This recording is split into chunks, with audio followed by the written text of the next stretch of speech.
legislative thing where they give you money like this everything. When you came in on COVID, they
Representative G, would you mind doing a sound check for me? Just unmute your mic and see if I can hear you.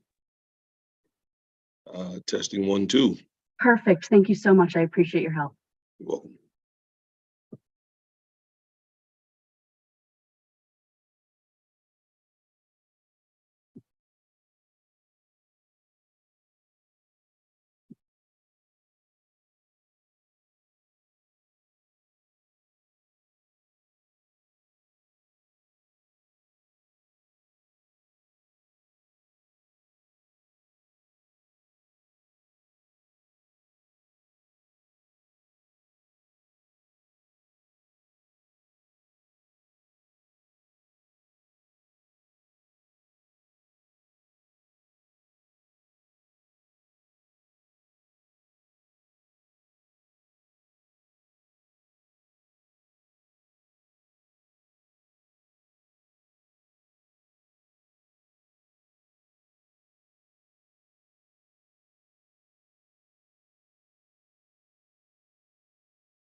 Mic check.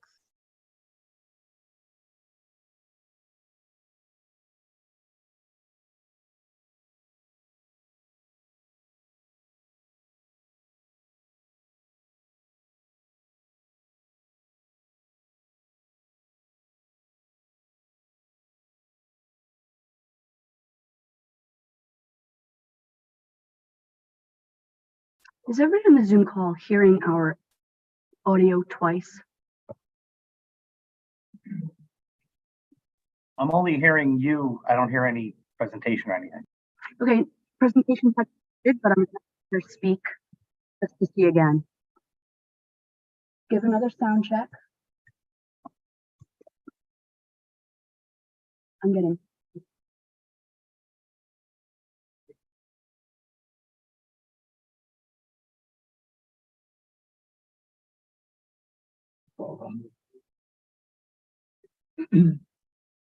We need IT.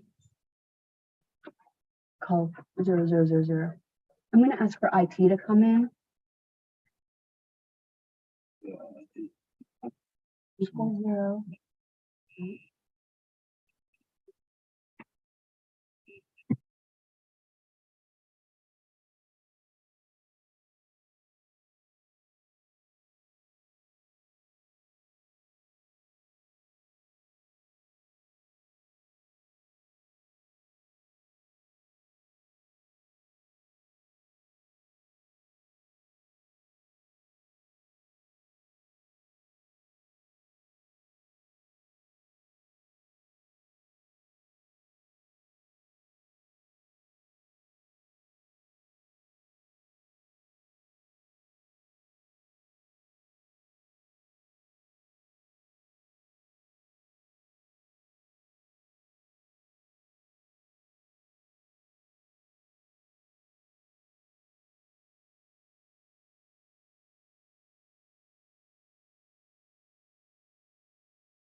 I just want to let everybody on the Zoom call know that we are solving some technical difficulties and we will be right back with you. You should be able to go right in, right? Okay, thank you. She started the meeting. She just has to.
Check, check, check.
Check, check, check.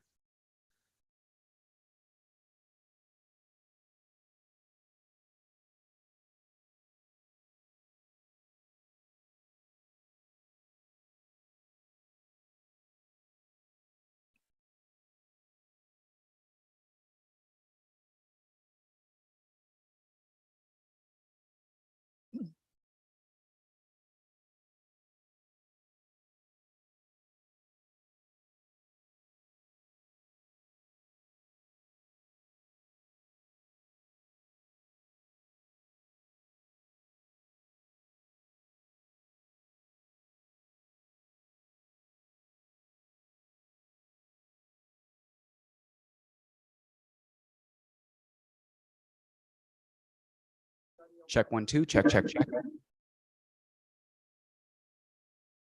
Hello?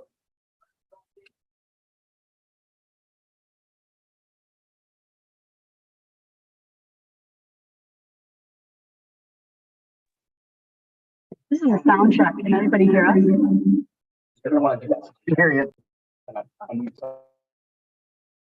Use the computer. You're gonna get feedback every time. Okay, final sound check. If anybody online can give us a thumbs up that you can hear the audio coming from the room, that'd be perfect. Thank you. Yes, I can hear it. I can only hear you guys. I cannot hear the meeting.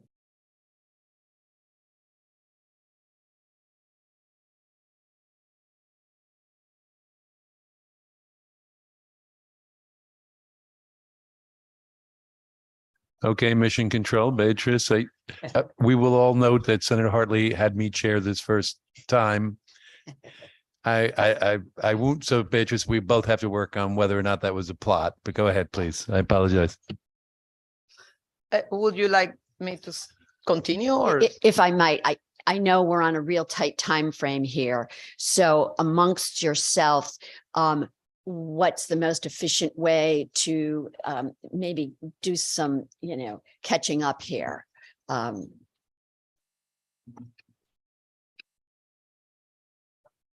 Okay. I'm almost done, but I think maybe we'll talk about the program first. What the two of you about what the work that we did, and then we'll talk about the rest. I don't know, the committee. Do you think? Yeah, Okay. I think we working towards the findings will be very important. Yes, that's Okay. what I said. Let's talk about the program. So just on my end to wrap it up, I think it's important to note, as I was saying on the piece on return on investment, that all our impacts are verified by a third party. So it's a survey that collects information across the country on how do we deliver value. And those are public information, they can be shared, and it's important for all this work that anything we work on is measurable, valuable, and is flexible enough to address new areas. With that, again, thank you. Thank you on behalf of COMSTED and CCAT for the opportunity to lead this effort. Thank you to the staff in both organizations that led the effort for this particular project. And you will hear them speak in a minute. And let's move then to talk about the results from the work and the deliverables and what the next steps are from our perspective. Thank you. Great. Thank you, Beatrice. This is Jackie Garofano. I'm the Chief Technology Officer at CCAT, the Connecticut Center for Advanced Technology. As we go through, we have a time crunch, but do want to just acknowledge that if you aren't familiar, CCAT is a nonprofit applied technology research organization that focuses really on technology development for the manufacturing ecosystem, as well as workforce. So I did share the slides with Trisha via PDF, and so she could broadcast those out. You'll see that we are an organization that really is focused on both technology and our next generation workforce. We have, as Beatrice has shared, mention of the Manufacturing Innovation Fund. We are a trusted partner and fiduciary of, matching grant voucher programs, both in tech and workforce, assisting companies with adoption of technology, with apprenticeships, incumbent worker training, as well as an engineering internship program. To fast forward, if we could have some time, we'll get back to it. But our working group was comprised of both service providers, inclusive of being led by Constep and CCAT, so many of our university partners within academia, both in the public and private sector, as well as Chamber of Commerce, State of Connecticut, CT Next, SBA. And really what's important is that our manufacturing companies, we're those small to medium-sized organizations that are truly early adopters of Industry 4.0 technologies, automation, data analytics, additive manufacturing, et cetera. You'll notice that we also have some larger organizations like Collins Aerospace, Stanley Black & Decker, and Medtronic a part of this working group. So as you heard earlier, this was a labor of love that took us through as kicking off in this late summer of 2021 and moving through the process of really listening to our service provider and industry colleagues in manufacturing to bring awareness about Industry 4.0 disciplines, again, focused really on the fourth industrial revolution to bring cyber physical connectivity to light, to really amplify the work that's being done. And there's much critical mass of success that through, some low barrier to entry adoption, we can, have our manufacturing companies cut costs, cut down significant lead times, double their throughput, double their productivity simply by upgrading either hardware and or software. And of course, taking advantage of the programs and initiatives that both CCAT, Constep, and our partners in the ecosystem are providing. So we had, divided and conquered through this work. We evaluated the value stream. We've identified opportunities to bolster and augment outreach and get the awareness out of all of the resources that are available, and also ecosystem mapping, which now present day, you'll find that the Department of Economic and Community Development, through the leadership of Paul Lavoie, our Chief Manufacturing Officer, and his team, we now have online resources that, are supplemental to all of our different organizations. You'll notice that a strategic plan was identified during at the onset of this initiative, but since Paul Lavoie has taken the helm, he has committed to delivering that for the manufacturing ecosystem. So this body of work that we did through our working group, and recognize that you all have received our final report. And, that was really just the chapter 1, right, of this work going forward. So I'll turn it over to Jeff Orzak and to talk through our success. Thank you. We had a very successful group, a lot of engaged members of the small and medium-sized business community. They worked very hard to work on completing the deliverables, a really successful process map of how a small manufacturer will adopt Industry 4.0 technologies. And in the end, we had a series of recommendations, 4 that are really broad-based and look for further action from the state. The first being to do a market study of adoption of Industry 4.0. It's important to understand how who's going to adopt, to understand how we need to scale the services. Developing a statewide scorecard on what we hope for Industry 4.0 adoption. Benchmarking ourselves against other states. Important here, I learned afterwards that Indiana, for example, has some very interesting work on public-private partnerships in delivering services for Industry 4.0 and understanding what other states are doing. And then lastly, building some success stories that show the impact of Industry 4.0 adoption in our successful manufacturers so that we can use those as stories moving forward. And then we have some specific technologies that were highlighted as being important in the state of Connecticut. The first is model-based definition due to our large defense industrial base. Next is additive manufacturing, something that is moving forward to change how manufacturing happens across the country, and has a national initiative based on it. And then lastly, our technologies around the Internet of Things, automation, and extended reality that will really impact how manufacturers can improve productivity and support growth. And of course, all of this, as we move electronic information into the digital age, will require new security requirements and cybersecurity controls. And so that's a brief overview of the report, and we're ready to open up for discussion. Okay, thank you very much. I'll open it up for questions from the committee. I'll start with my co-chair, Senator Hartley. Yeah, thank you. Thank you very much. I'll try to speed talk and leave a lot of things by the wayside so we can really get to the heart of what we're here about. And that is, and Jackie, you talked about early adopters to I 4.0.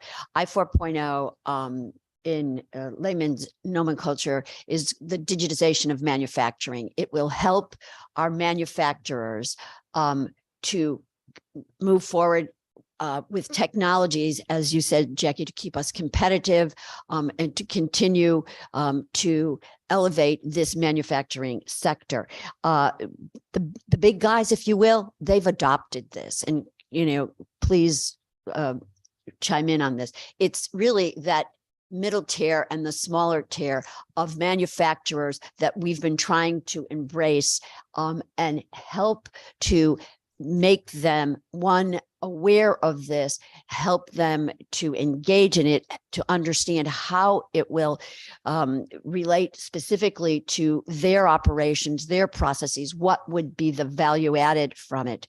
And the other thing that we all are grappling with across the board is workforce.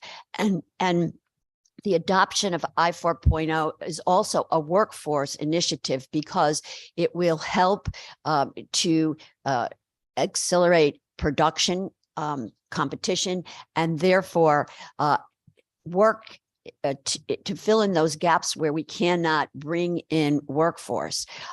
Jackie, do you want to just comment on a few of those points? Yeah, I think I would love to be able to acknowledge my colleague Nasir Manin, who has really been driving the I 4.0 technology adoption across the supply chain. So if Nasir, you'd like to say a couple of words. Yeah, sure. And during our Industry 4.0 program, I'm actually happy to report that the majority of the companies that took benefit of it were companies the size of 50 employees or less. And that is because, as you said, the larger companies have adopted this, and they need a resource they need to have a partner that can vet the technology, that can create those processes that can then transition over to the companies.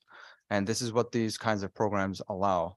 And so it really helps them to understand, how to use the technology from the day they onboard it. So I think that's been very valuable. Okay, thank you very much. I think I'll take up a question here too. The President Gutierrez, you started with a commentary about the match that we look to get. So I'm not sure which of the four of you I direct the question to. And as we're going down to small and very small and mid-sized companies of 50 and less, how comfortable are you that we have a process in place for the applications, both for state and, more importantly, for federal grants for those companies for innovation and renovation of their product force? Because while we'll come to the state and look for assistance, and I'm not adverse to supporting the industry because I think it's super important for us, I want to know that we're maximizing the federal dollar reach as well. So is there, sitting within this group, or do we need to sit within a group, a grant writing group, to assist in some of the updates and upgrades to get to the 4.0? So on our end, while we are able to provide, our program provides a lot of services, not only dedicated to 4.0, a lot of services. And that funding goes to that. It will be very important for us to really have ways to bring more specific funding to help these type of customers in 4.0, because as you know, and I will have my partners talk about it too, the cost of technology is high for a small company, particularly when their access to capital is limited. So I think we have to look for ways that can de-risk getting into these type of technologies. So it has to be a concerted effort. Each organization works on doing that. CCAT looks for funding, we look for funding, but specifically to get a way to de-risk the investment for these companies, that may have to bring some policy into play. If I could add to that, Beatrice, thank you. through the Manufacturing Innovation Fund, a small business, a company with 300 employees or less can take advantage of up to $197,000 in subsidies. That's wage subsidies, hardware, software subsidies, dollar for dollar matching. So on both the technology and the workforce side to upskill, small businesses can take advantage. The Manufacturing Innovation Fund has been in place since 2014, and $25 million has been bestowed to some of these small businesses. ConStep and CCAT also partnered on a federally funded program, which was all about model-based definition, which is one of those Industry 4.0 technologies.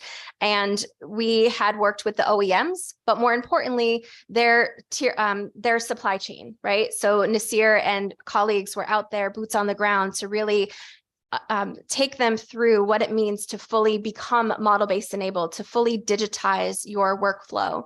So on the federal side as well, my role at CCAT is to do just that, to partner with companies across the state of Connecticut, as well as small businesses through SBIR, STTR. And as a former R&D scientist, it's one of those exciting things about the work, because we have, technologies that we're developing here in the state that support small businesses. So I'm happy to say that we have partnered with Precision Combustion Inc. on a federally funded program, which was started by STTR proposal. So there's a lot of really great work. I think a lot of the ecosystem is now coming together to really leverage those federal dollars. And of course, those that are also available to the state. So ConStep and CCAT and our partners, we have to amplify our message, and we need to be that force multiplier to ensure that companies, small to medium manufacturers are aware of all of these incentives.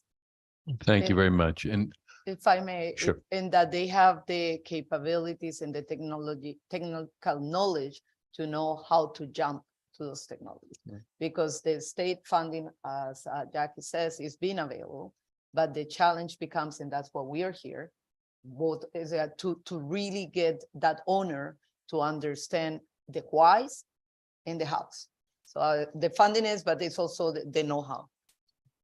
okay, and you just one, sorry, I've got one further comment or observation. The mention of cybersecurity. I sit also on the insurance committee, and I was at a conference, national conference. So I hope that there's pushback into the federal government, Homeland Security, because we're talking about nation states. We're talking about bad actors with immense resources.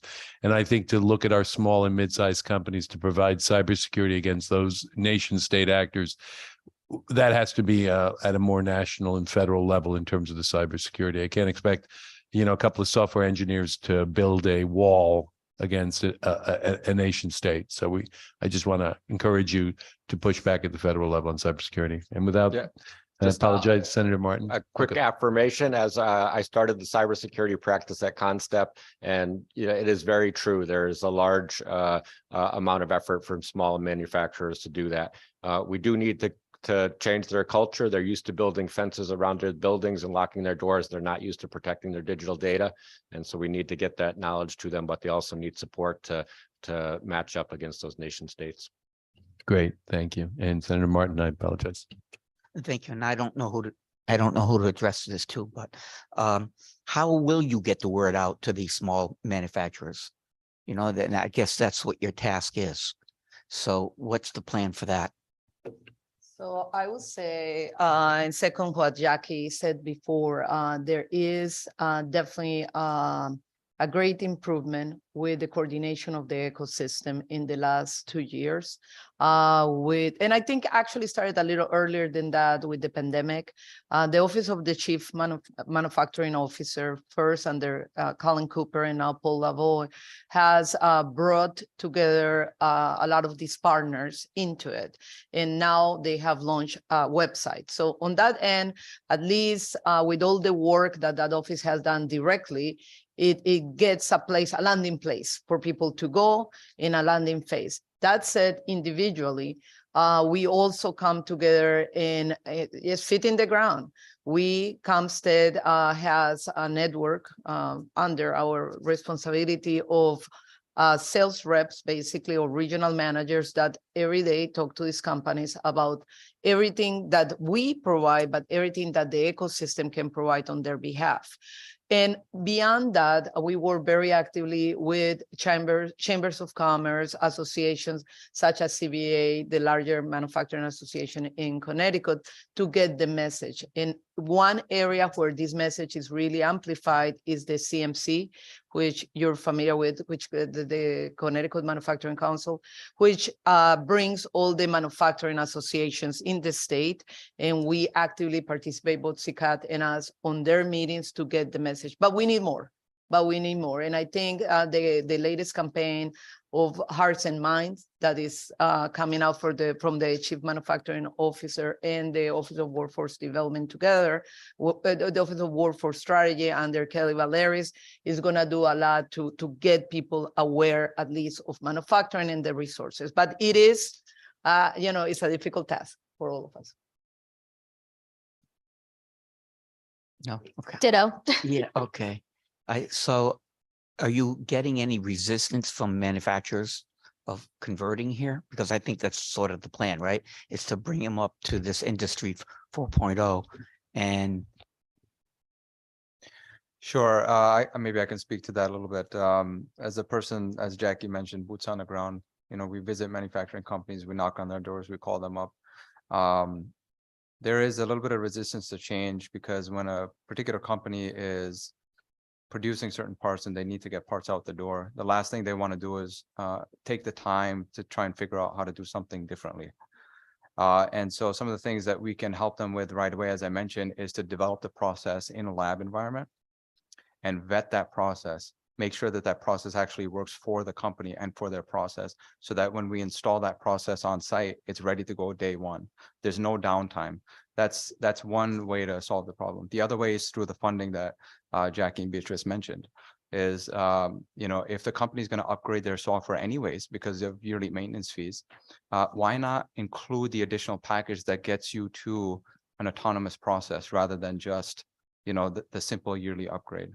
And so these grant programs have gone a long way in helping us get the companies to realize that it's free. I mean, you're going to put the money into it to upgrade, add this additional amount, and the grant programs actually pay for that. In addition, we've already developed the process, embedded it, and we'll install it at your company so you have minimal downtime. And secondly, we as engineers will be there on site so that your folks can concentrate on the things that you do best while we help to bring you up to speed on using this advanced technology that we've installed. So those are the three ways that we help companies adopt. I'm sorry, if I may add something to that, which I think is the value of this non-for-profit effort. Both CCAT and ComStat are non-for-profit. So we're mission-driven, and our mission is with the customer. And I think bound value that CCAT, in this case, working in technology, provides in the market is the vetting of the vendor.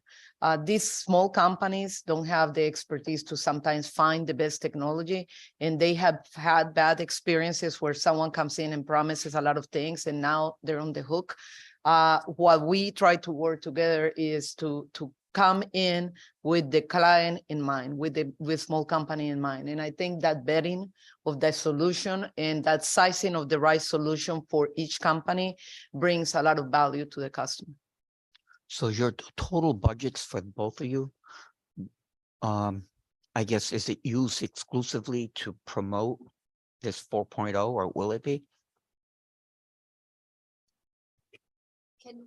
Can you clarify what Well, budget? what I'm hearing is that you're the advocates for this transition, right? To Yes, 4.0 absolutely. technology.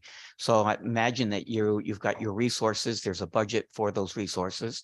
And I guess where I'm heading with this is, what's the goal? Is there a certain number of employees that this new technology will bring in? Is it higher sales? And do you have a goal in mind to say, we want to convert 50 manufacturers this year with the current resources that each of your entities have? I don't know if you take it from that approach or not, but I guess Sure. I mean, I can just say from my side, from the engineering side, we measure ourselves, especially on the Industry 4.0 program specifically. I'll say that we have a certain number of introductory workshops that we do, and our aim is to get certain number of people into those introductory workshops. That's the metrics, right? And then demonstration projects. So from the introductory workshops, we typically have companies say, oh, this is relevant to us. We'd like to learn more. And what we do is we offer the company the chance to actually see how the technology will work on their particular processes and parts, right? An introduction is an introduction. You get you get some idea of what the technology can do, and it's just enough so the company can know whether or not it's applicable to them. But they won't know the value of that technology until they get the demonstration. So we also, from the introductory workshops, we go to demonstrations, and the metrics there is how many demonstration workshops that we conduct. And then from there, we go to the adoption phase. So if the technology works for the company, now they're in the position to be able to adopt it, because not only have we demonstrated the technology for them, not only have we created the process for them, we're in a position to transition that over. And what they need now is just the further education and then the funding to be able to adopt this kind of technology. And so the adoption is also a metrics. So per Industry 4.0 technology that we're focused on, and in Industry 4.0 program, we were focused on 4 main ones. For each of those 4 subjects, our metrics was 5 companies each, 5 companies have to adopt the technology from each of those 4 different technologies. So 20 companies in total needed to adopt. And that's on an annual basis? For the whole program. And is there a duration of the program? For the duration of the Yeah, program. but how long is the duration Yeah, of the the program program? is 2 years, and we've now been able to be refunded for 3 years through the Manufacturing Innovation Fund. So we're really going to be focusing on scaling up with business impact. So when companies want to cut costs and increase productivity and lower their energy consumption, these are all benefits, tangible benefits of adopting Industry 4.0 technologies. And what are your budgets for your programs each year? So for example, our continuation of an Industry 4.0 program, we've been funded for $3 million in over 3 years. Yep. And so that's just focused on digital technologies. And then we also have $3 million that's really dedicated to additive manufacturing, which of course is also an I4.0 technology. So on the state, CCAT is funded federal dollars, state dollars, and also much of our workforce programs are funded through private foundations.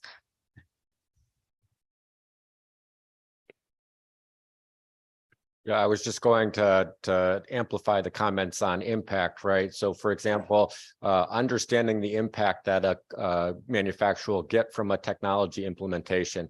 And so for example, if they wanted to look for productivity increases, which would help with workforce by better utilizing the existing workforce, then we would know which technologies are applicable to that and what the time frame for implementation of each of those are.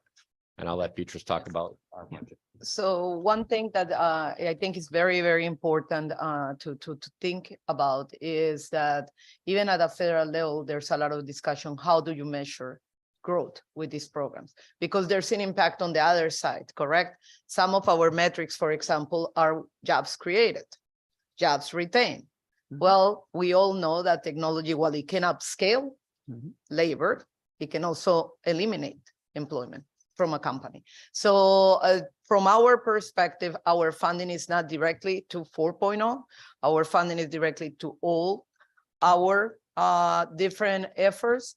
We match on a, we receive a 10-year effort. So what we have done is in this area, we have funded some of this work, like the one we did here, or the one we're doing in I4O per company, not so much per fund. Now, we talked about earlier that there's a need to do a marketing study, and that market study is to really give us targets, because our targets today are given by our funding, but there is a need to connect it to what we think the state can do. So for this particular effort, we don't have a particular budget. We have a budget overall for the organization. Okay, thank you. Okay, without further ado, I'll turn it over to my co-chair. Thank you, Mr. Chair. And my apologies to everybody, because it's kind of like tick, tick, tick, and we're about to go into a committee meeting, which we have to open up. And we will probably, more fortunately, be in another room for that meeting, which is Madam Clerk, what room will that be? Oh, we can stay? I thought we had to move. Oh, okay, so, okay. So I just would like to kind of summarize this by saying we have some very good information that has been summarized in the I 4.0 report that everybody has been given, and also the guide to digital transformation. This subject will be continued as we have before us our Chief Manufacturing Officer, Paul Lavoie, whose strategic plan will specifically have a section on I 4.0. And so at that point, the things that we perhaps haven't had a chance to delve into more deeply here today, we can do that. So with that, I just want to thank our guests in this working group who have been amazing. The number of hours, we're talking almost about a 2-year process here. And quite frankly, incredible amount of energy and a work group that was executed in a fashion that quite frankly, I have never seen before. Very, very talented and expert. So with that, thank you very much to our guests today and to our committee members. We will have this conversation continuing when we have the report from Chief Manufacturing Officer, which dedicates a very important part to I 4.0. Mr. Chair, thank you. With that, I think we'll adjourn the meeting, and I thank you all for your participation.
Ladies and gentlemen,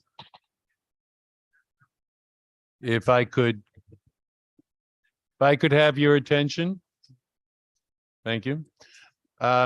Without further ado, I'd like to convene our Commerce Committee meeting for today. Before you should have an agenda. What we're looking to do here is raise bills and concepts. I think we've got a relatively ambitious agenda this year as we bring forth the topics of commerce for the state. I want to thank the screening committee so far. I think we've worked very collaboratively in trying to raise subjects. And I'll defer to my co-chair for any other comments. Thank you, Mr. Chair.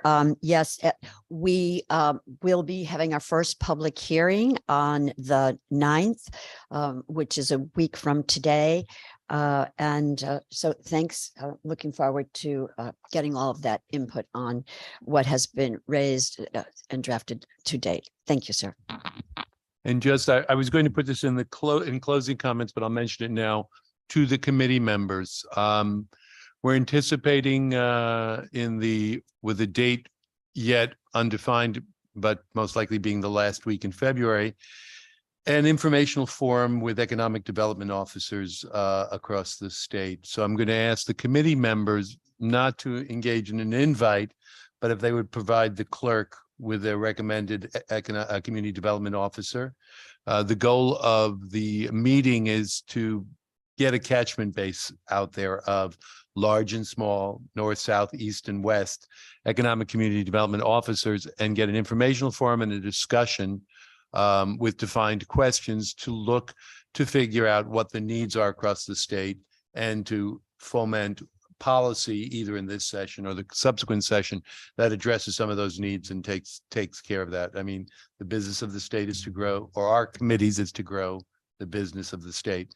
So I'm looking for that input. Hopefully we can get that input done. And as again, we're looking, I anticipate to be mostly remote, which will make participation easy. We're looking about a 2-hour forum. So I just encourage the committee members to go through the clerk with any recommended participants they'd like to see. Without further ado, I defer to our ranking members. Representative Harrison, any comments? Good morning. I can't echo enough your words that we'd like to get a nice cross section of people for the forum. So encourage everyone to give a name to the clerk. We want to get these things done so we can get our public hearing going. So I guess without further ado, we should get started. Great. So before us on the agenda are the concepts to raise. If there is no objection, I would like to put them together into a consent calendar, items 1 through 6. And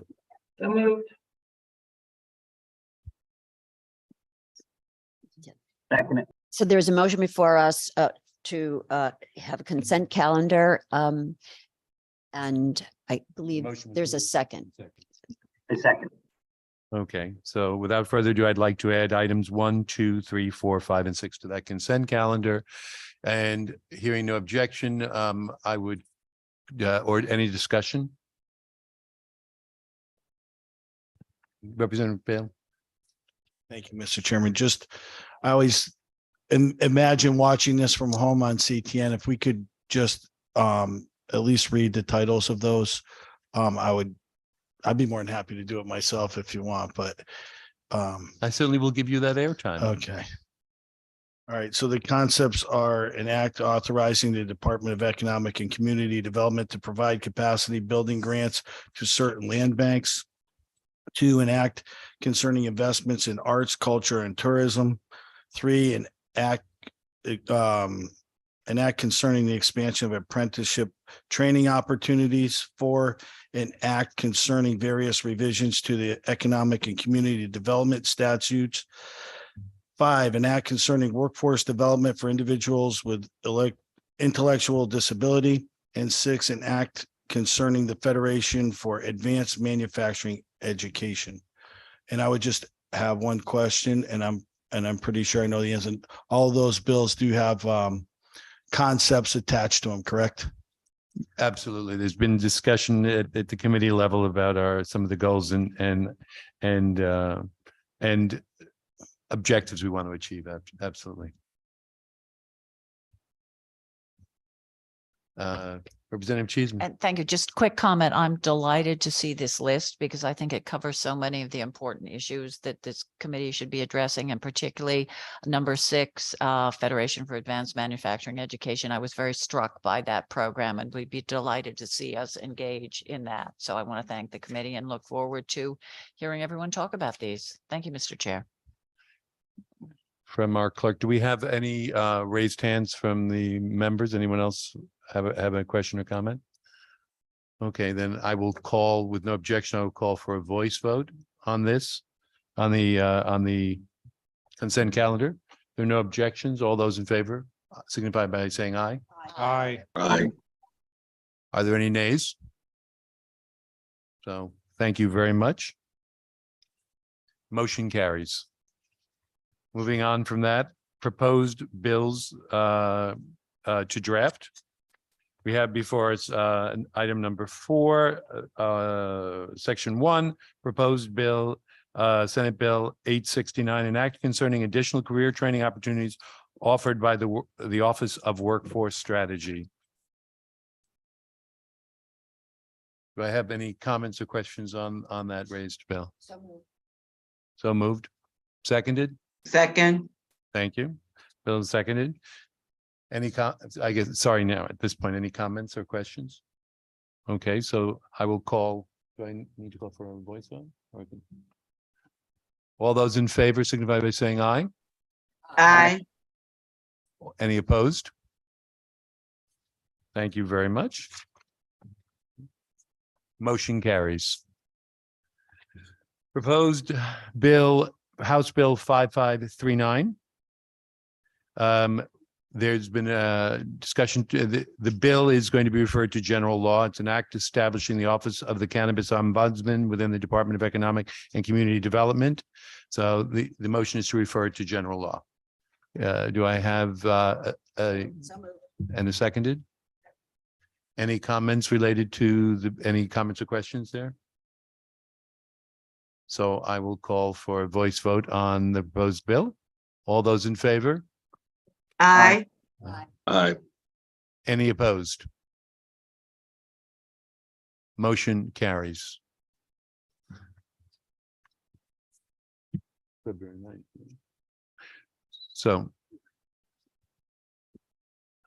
So we'll keep the votes open till 1 o'clock for purpose of attendance. And the announcement now of the next meeting, we're expecting the next meeting to be public hearing, which would be Thursday, a week from today. There's no further business before I call for a recess. And stand at recess, okay? Thank you very much. Thank you, Mr. Chair.